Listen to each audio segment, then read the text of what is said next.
நம்ம Ashwin sweets and snacks export பண்றதுக்கு 7373041434 மற்றும் www.ashwinsweets.com கான்டாக்ட் பண்ணுங்க. திருவண்ணாமலை அருகே 50 சவரன் நகை திருடு போன வழக்கில் 2 ஆண்டுகள் கடந்தும் காவல்துறை நடவடிக்கை எடுக்காததை கண்டித்து பாதிக்கப்பட்ட குடும்பத்தினர் காவல் நிலையத்தை முற்றுகையிட்டு போராட்டத்தில் ஈடுபட்டனர். அப்போது தீக்குளிப்பதற்காக பெட்ரோலை எடுத்து வந்ததால் சிறிது நேரம் பரபரப்பு ஏற்பட்டது. விவரங்களை தர இருக்கிறார் செய்தியாளர் சசிகுமார். வணக்கம், விவரங்களை வழங்கலாம். வணக்கம். திருவண்ணாமலை அடுத்த பெரும்பாக்கம் கிராமத்தைச் சேர்ந்த தனியார் பள்ளி ஆசிரியர் சரவணன் என்பவரின் வீட்டில் கடந்த 2 வருடங்களுக்கு முன்பு 50 சவரன் நகை திருடு போனதாக சொல்லப்படுகிறது.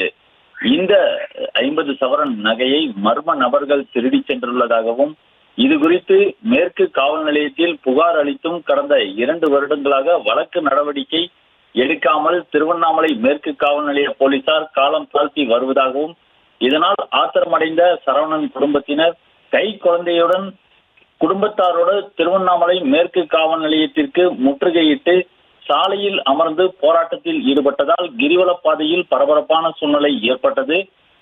சாலையில் அமர்ந்தவர்களிடம் போலீசார் பேச்சுவார்த்தையில் ஈடுபட்டுக் கொண்டிருந்த போது இருசக்கர வாகனத்தில் மறைத்து வைத்திருந்த பெட்ரோலை தீக்குளிப்பதற்காக எடுத்து வந்தபோது காவல்துறையினர் உடனடியாக அவரிடம் இருந்து பெட்ரோலை பிடுங்கி காவல் நிலையத்திற்குள் எடுத்து சென்றனர். இதனால் கிரிவலப்பாதையில் பெரும் பரபரப்பானது ஏற்பட்டது. மேலும் சரவணன் குடும்பத்தாருக்கும் காவல்துறையினருக்கும் இடையே வாக்குவாதம் மற்றும் தள்ளுமுள்ளு ஏற்பட்டது என்று சொல்லலாம். அந்த அளவுக்கு அவர்கள் தங்களுடைய திருடு போன நகைகளை கடந்த 2 ஆண்டுகளாக கண்டுபிடித்து தரவில்லை என்று மிகுந்த மன உளைச்சலில் இருப்பதாகவும் காவல்துறையினரோடு வாக்குவாதத்தில் ஈடுபட்டனர். இன்றைய நிலையில் தங்கம் விற்கும் விலையில் தங்களுக்கு அந்த நகை இருந்தால் மிகவும் உதவிகரமாக இருக்கும் என்றும், இந்த நகை இதுவரை தங்களுக்கு கிடைக்காத நிலையில் காவல்துறையினர் மிகவும் உடனடியாக விரைந்து செயல்பட்டு தங்களுடைய நகையை மீட்டு தர கோரி அவர்கள் அங்கு காவல் நிலையம் முன்பாக அமர்ந்து காவல்துறையினரோடு பேச்சுவார்த்தையில் ஈடுபட்டனர். மேலும் 50 சவரன் நகையை மர்ம நபர்கள் கொள்ளையடித்துள்ளனர்.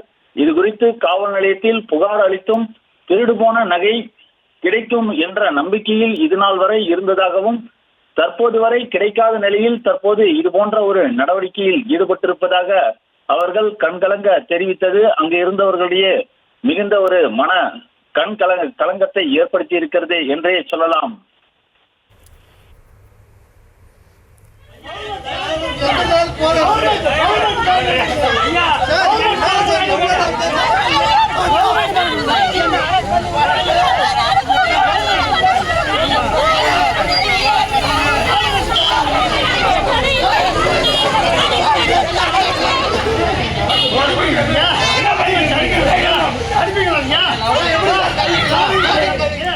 விவரங்களுக்கு நன்றி.